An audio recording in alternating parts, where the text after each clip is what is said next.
All right, this is a white label mass-produced TV antenna that was sent to me. This is a very common occurrence out of China. Now, a few things out of the gate. This box has a bunch of DVB-T2 labeling on the top and here in white and green. DVB-T2 is a TV broadcast standard that is used primarily in Europe and in Africa. So I can tell this is definitely tailored for folks in those regions. However, since this is an antenna, it'll work perfectly fine here in the United States or in North America where the ATSC standards are used. And the other thing that I wanted to point out is it does say digital TV antenna. Again, there is no such thing as a digital TV antenna.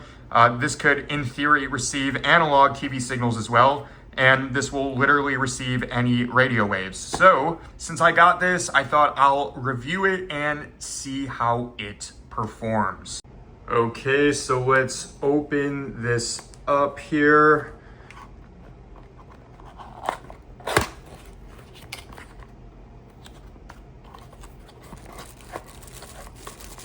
This is what we're greeted with out of the package, nothing else in there. It comes wrapped in this plastic bag. All right, and let's pull this out. And what do we have here? We have, okay, so that was actually kind of stinky coming out of the box. It smells like a lot of rubber, plastic type stuff. Not the best smell in the world, but anyway, this is actually kind of heavy. This is the actual antenna bit. This is solid metal. I actually didn't expect it to be like this. I thought it would be plastic. But this entire thing here is metal, and this is going to be acting as the antenna bit here. And there's this base here with this little rubber thing protecting the place where you screw it into the base. So I'm gonna screw this in here. And just like that, you've got yourself a tiny, tiny, tiny little antenna here. And then there looks to be adhesive here on the bottom. I don't know if it's adhesive or if it's a metal base. Let's just see. Oh, it is adhesive. Okay, so it's got a sticky base here. We're gonna keep the protective little red plastic bit here on. But yeah, this antenna is super tiny. So again, it's not gonna behave very well with the VHF band. And this cable, my God, look at how thin this cable is. It reminds me of WaveMax. Look at this. So if you are gonna receive any VHF stuff with this, hopefully you don't have anything from Temu or TikTok Shop or Amazon or eBay coming from, you know, shady places where your VHF signal is going to absolutely be destroyed with this. There's basically no protection in this cable at all from any sort of interference. That is not good. What is this? So there's these things here. I wonder if that's for interference or what, but that's not going to do much. Let me untwist this here.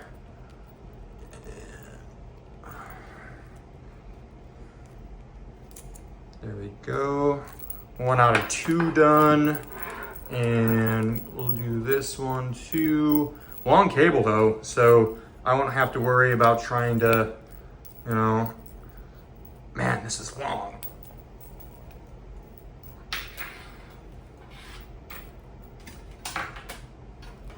Yeah, this is super long.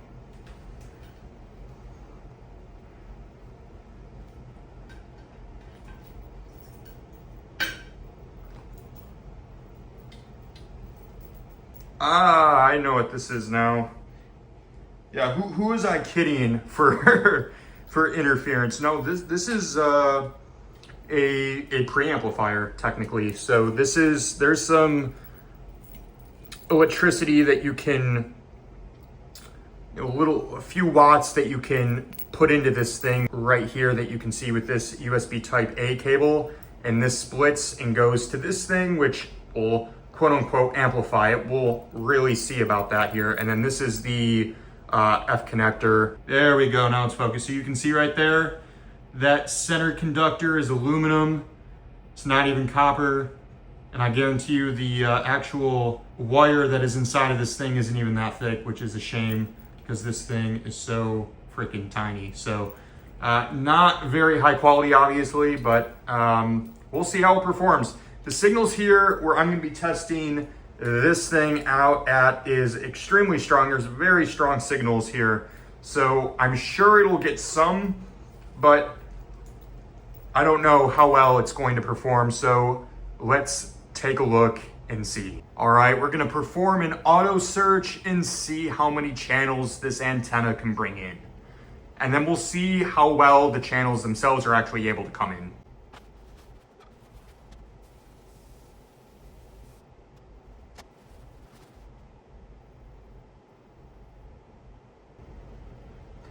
All right, so it got 34 channels.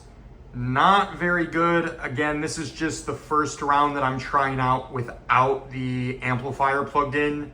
And there is a lot of cabling, so I'm sure that that is an issue. But since we're already into the 700 megahertz range, that is all cellular frequencies now in 2025, so I can exit.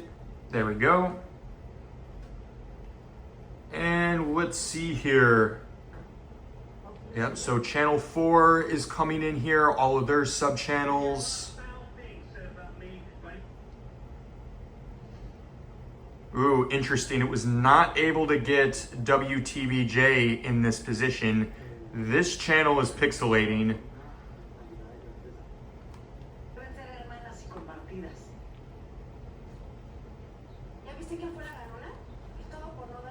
Man, these batteries are starting to die in this remote. Tapping forever right now. Yeah, so all these are coming in 33.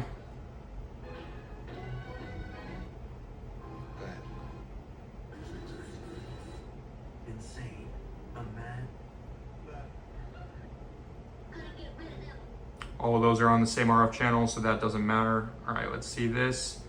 Oh man, this one's not able to come in. Okay. How about all of these?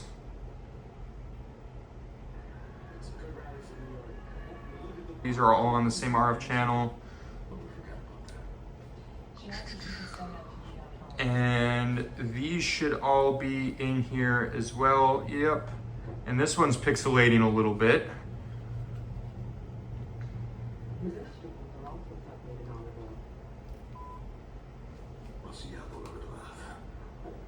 And this is going to be the last channel because it's 69, and this one is coming in, which means that all of the other ones are going to come in perfectly fine as well that are on the same RF channel. So some pretty mixed results. We only got, 34 channels, and a lot of these are pixelating. There were quite a bit that were pixelating. So what we're going to do now is we're going to try it out with the amplifier. Now that that is in there, let's do an auto search and see what happens. So it looks like the entire VHF band still has not been picked up at all with this thing. This is actually a very bad antenna. I actually think the WaveMax antenna that I tried out earlier, I believe that one got at least one. I'm not gonna try the new next gen TV standard. We're just trying out here the main standard that most people are gonna be using right now. Okay, so it's 38 channels. So we got slightly more. We got slightly more channels this time with the amplifier. Okay. We got WTBJ this time, but we did not get channel 4. So we lost channel 4 with the amplification. That can actually happen. So what just happened is it over amplified channel 4, it looks like here, and we completely lost it.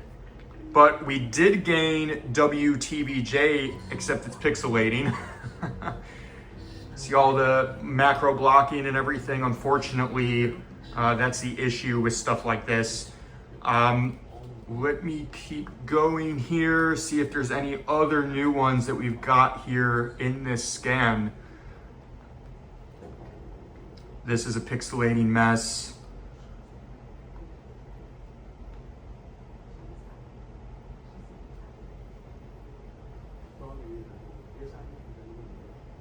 All right, this one seems to be coming in better this time.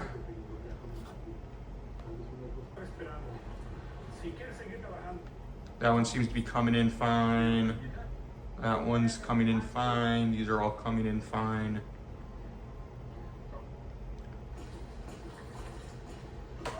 This channel seems to be coming in fine, which means all of these are too.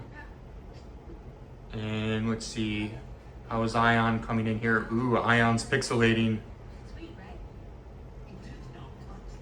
If you're curious, boxes like these have a really cool function. If you double tap this info button, so you can see it is right at the digital cliff there. So with this box, you want to be above 40%. And as you can see, it is teetering right on that edge right now. And that's how a lot of these channels seem to be. So they're not coming in very strong with this antenna.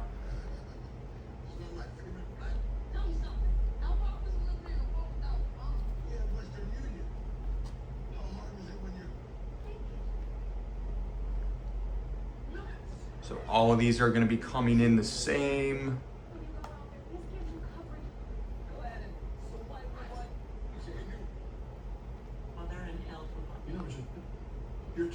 This channel is pixelating.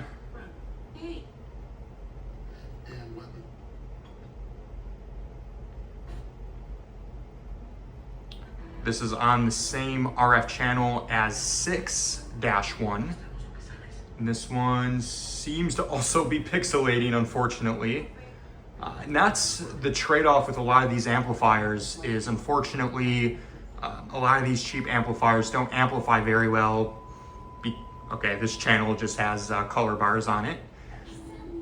But yeah, that's the problem with a lot of these amplifiers, is that they either over-amplify or they're cheap amplifiers and they add noise.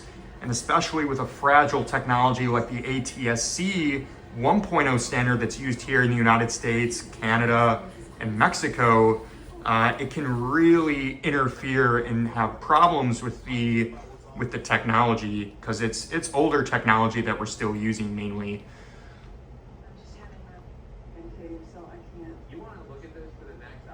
All right, and these are all gonna come in the same, and then there's WTBJ. So overall, what do I think? This antenna is not performing well at all. As you can see, I've compared the WaveMax TV antenna here. I think it actually did better. And then I compared it to a Paperclip, which is what I'm going to do with this antenna right now. Let's get a jumbo Paperclip. Now you may ask, why am I comparing this to a Paperclip? And it is because a lot of these cheap antennas, they tend to be out of China, really don't perform very well. And instead of wasting your money on these tiny little antennas that are poorly made and don't perform very well, I just like to drive the point home that you have probably an antenna already around the house that in a small form factor could perform the same as many of these antennas that are being sold online for 30, 40 bucks even. If you want to have good over-the-air reception using the older standard that is still primarily being used in the United States, I would highly recommend an antenna in your attic or on your roof, because an antenna like that is going to perform the best, especially with the older ATSC 1.0 standard that's still mainly being used right now. The ATSC 3.0 or next gen TV standard that is being rolled out, it's a brand new standard, relatively speaking, that will perform a lot better with these smaller antennas here. But regardless, you're gonna want a much better antenna.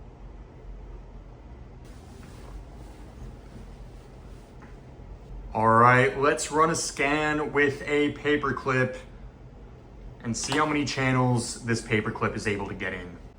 Now I've moved the box slightly to kind of orient the paperclip in the same general region that the other antenna was at to make it a little bit more fair, because the paperclip is simply sticking out of the back of this little DTV box there. Okay, so with the paperclip we got WFOR, which is the channel 4 CBS station. WLRN as well. We're up to 11 channels now. We're up to 16 channels, 23 channels. All right, so we got 23 channels with the paperclip in that same position. If I rotated the paperclip around so that instead of pointing up, it was pointing to the side, I could probably get more stations in.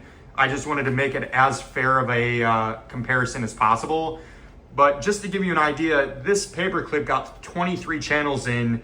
That antenna got, what, 34 on its own without amplification? So it got the majority of the channels that antenna that you would actually pay decent money for would get in.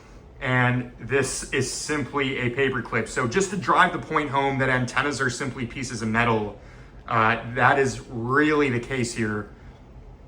Let's see how these channels are coming in.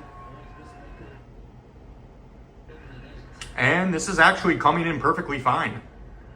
So for copyright reasons, I'm gonna scoot past this here. Yeah, all of these are coming in perfectly fine. All of these are on the same RF channel. Let's see, how is WLRN? Okay, WLRN is pixelating a little bit. I think it's probably right on that edge. Yeah, it's 38, hovering between like low 40s, upper 30s. So yeah, it's gonna pixelate there.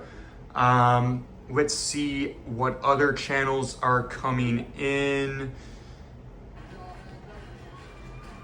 33, this one's actually coming in perfectly fine. The CW Miami, this one's coming in, no pixelating.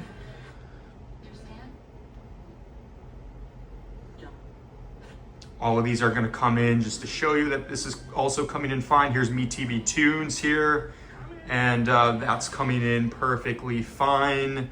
Let's see, WSFL. This one is pixelating a little bit. It's got a little bit of pixelation going on. How about TBN here? This one seems to be coming in perfectly fine. Doesn't seem to have any issues.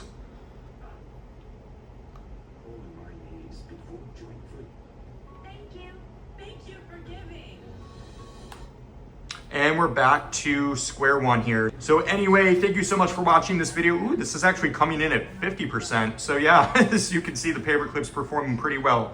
But anyway, thank you so much for watching this video. If you want to learn more about over-the-air TV, watch the video up in this card above here, and have a great day.